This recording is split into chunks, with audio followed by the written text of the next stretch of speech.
G'day, Damon here for Automotive Superstore again, and for a change this time we're actually in my home garage where we're going to be doing a DIY project on this. It's an Audi TTS from 2008, otherwise known as an 8J or a Mark II.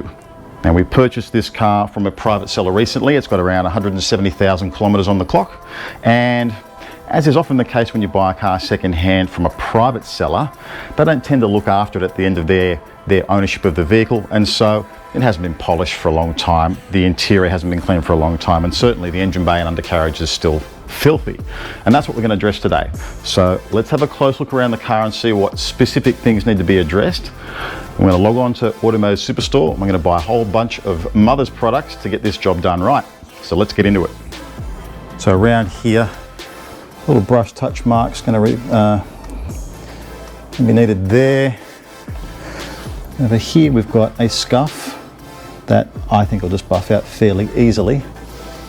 You can see it's just kind of dirty and cruddy up close. It has the typical scratch marks like this one here. It needs to be addressed. I think most of that, if not all of that, will come out. Very common scratch marks in the door handles. That always happens. Around the rear we have a bit of a mark down here. I think some, if not all of that, might come out if I'm lucky. It's all original under the bonnet, but dirty. I don't know the last time the under of this bonnet was clean. It's probably some time ago, if ever in its life, but I think we can make that come up pretty good. Same for here. You know, typically you don't get cleaning in here too often, and so we can make a very, very good improvement overall on the exterior. It's genuine leather in Audis. They use reasonably good quality leather, but as is normally the case when it's not cleaned very often, it's gone kind of shiny, and the dashboard is covered in like a thin dusty brown sort of dirty layer because it hasn't been scrubbed in probably a few years. And so I think the game plan will be to remove the seats in the front to get better access inside the car. So I'm over 6 foot tall and it's hard to get in there and move myself around with the seats in the way, and I think once the seats are out I'll have a much better attack plan on getting these looking almost like new, hopefully. So here we have all of the products I've just got from Automotive Superstore on the table. It's quite a wide selection.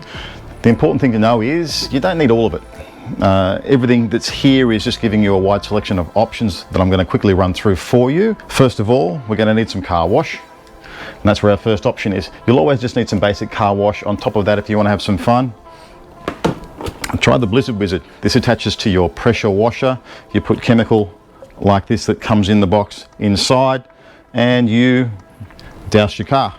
You can do your whole car, your engine bay, your wheel arches and stuff like that, and then the chemical can dwell on the car while you get to scrubbing the nooks and crannies, and that way it makes breaking up the dirt and stuff on your car a bit easier for you for when you actually start washing the car itself.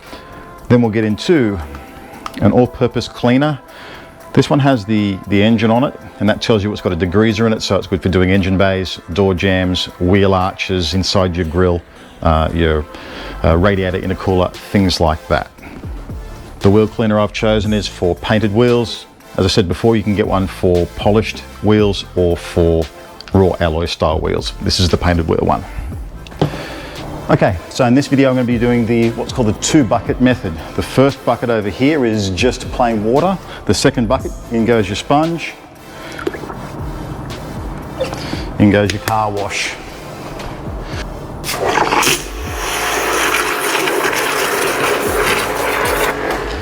Now it's nice and sudsy, and the idea is you wash the car with this side. Once you've finished washing a panel, you rinse it off in the clean water and then go back to this bucket to get your soap again. 2-bucket method works great.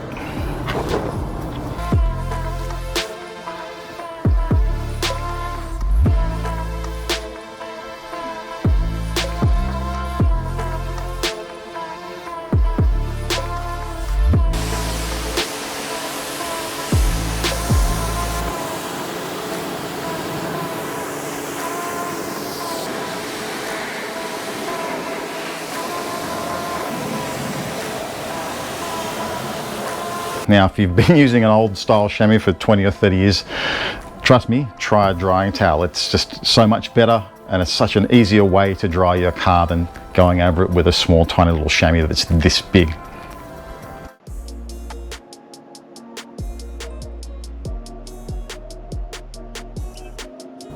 So let's talk about clay barring your car. In the kit you get either one bar if you bought a 1 bar kit, or 3 in the 3 kit. You don't need a whole clay bar to do a car typically, and I usually section off about 1/3 of a bar. That's about 1/3 there. And then a hot tip there, grab yourself a Ziploc bag and throw the remaining bar or bars into the bag and seal that up, and they'll last a long, long time. If you leave them out and they go dry, they're no good. In your kit you get your microfiber cloth from others, as well as their instant detailer. The process is very simple. You're going to lubricate down a section of the car, like so. After flattening out the bar a little bit, you just use it very gently to rub the whole panel, and you'll feel the panel go from coarse to smooth as you rub, and that's the grit and the garbage coming out of the panel itself. You'll actually see the little bits come off, and they'll actually end up on the bar itself. Once you've done a section, wipe it down. You feel it's now smooth, and you can move on to another section. When the bar gets dirty and gets garbage in it, the trick is, if that's the side I've been rubbing on the car, I fold that in on itself, flatten the bar out again, and away you go.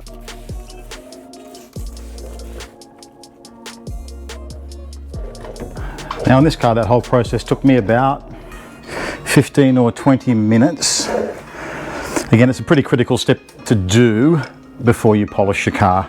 The thing that's good about doing that before, as I was going around the car, scrubbing every square inch of the paint, I found 3 or 4 other areas that are marks or scratches that I need to address before I actually break the buffer out.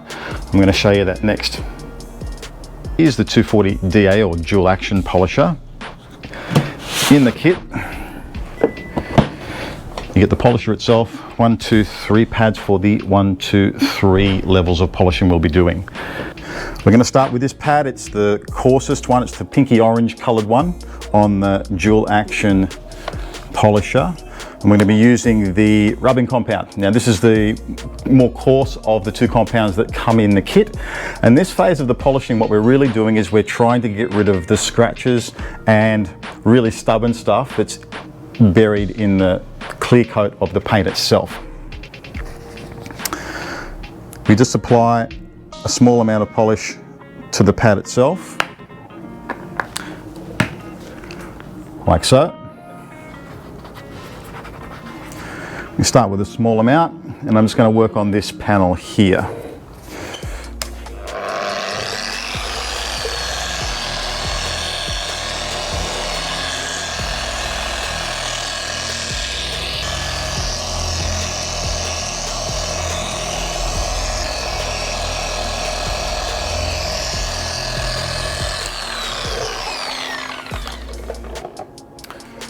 Grab your microfiber towel that comes in the package, give it a wipe down. Now what I'm looking for in the reflections of the lights I've got up in front of the car and on the side of the car is I'm looking for the reflection of those lights and how sharp that reflection is. When it's a blurry reflection, it means that the paint is diffracting that light. When it's a pin sharp reflection, it means you've got the achieved goal from the polishing process.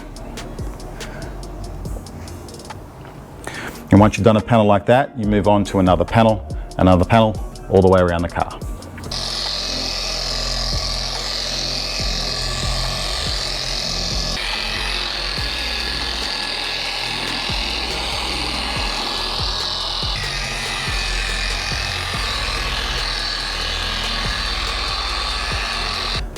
So, first round done with the rubbing compound. Next, you're going to change over to the white foam pad and use the finishing polish, which is this lovely grey colour, and basically repeat exactly the same steps.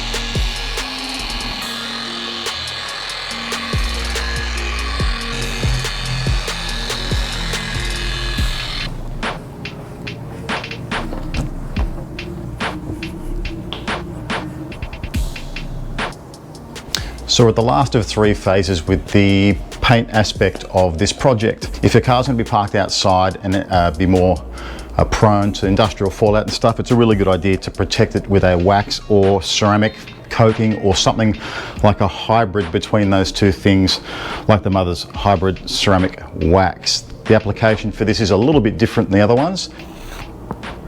We apply some to a application pad, wipe it onto the section of the car, and it's going to be left for a while to just dry out. Just making sure I'm getting good even coverage over the whole panel. I'm going to leave that for, I don't know, 30 seconds, something like that, for it to just dry off a little bit. And you've got 2 options. You can either dry it or wipe it off by hand using a microfiber towel. The plush ones that Mother's sell are really nice for that. Alternatively, you can use the red pad that comes in this kit. It'll do the same job. If you're tired of using the buffer, you do it by hand. If you're tired of, if you don't want to do it by hand, use the buffer.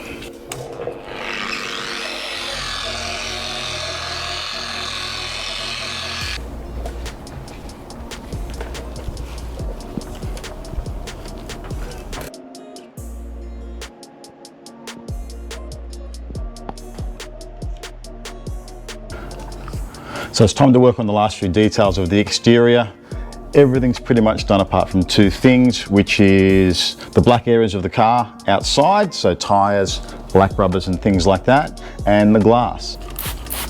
Apply it to a sponge applicator like this and dress the tyre like so. Much easier. Less mess everywhere, less caked on your tyre. You do have to wash your hands at the end though. Time for the glass, and similar principle to the rest of the car. You can spray onto the car and make a mess everywhere with the glass cleaner, or apply it to one rag first.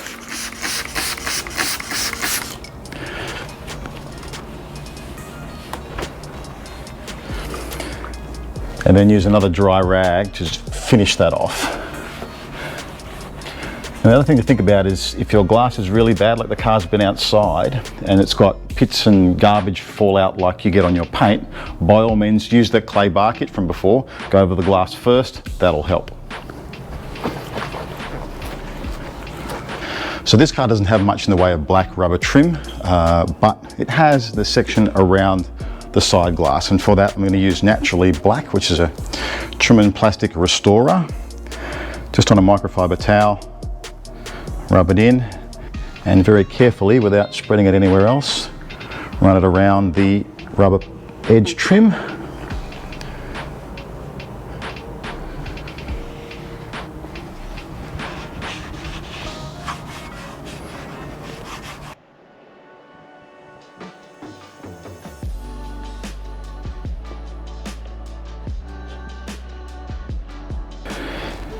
General interior detailer. For a lot of cars, actually, this might be all you need to do your interior.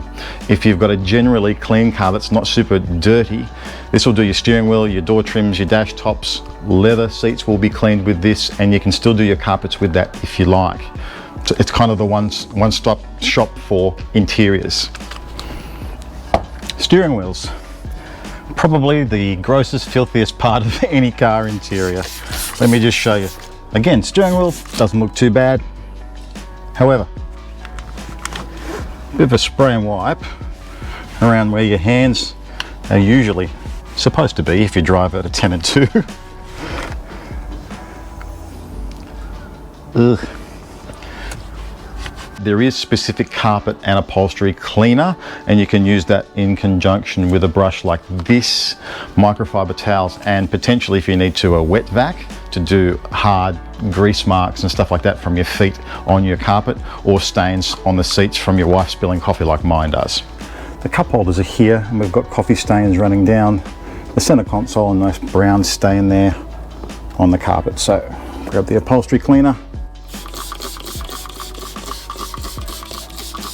grab our scrubbing brush,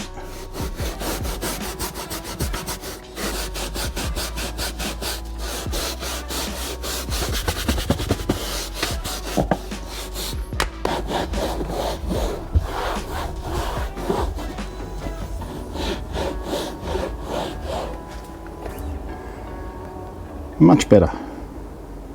If you have leather, a leather cleaner, specifically for leather obviously, and again there is another brush, where are we?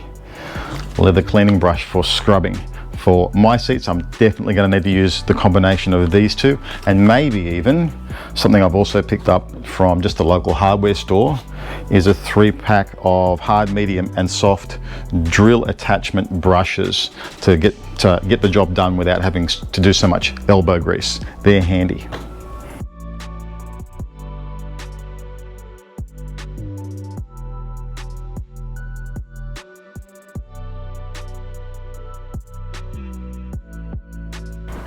Once the leather is clean, a leather conditioner, and even if you've got brand new seats, this is a good way of keeping them brand new for the life of the car.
If you like what you see here, you can see the links for all the products we use from others down below.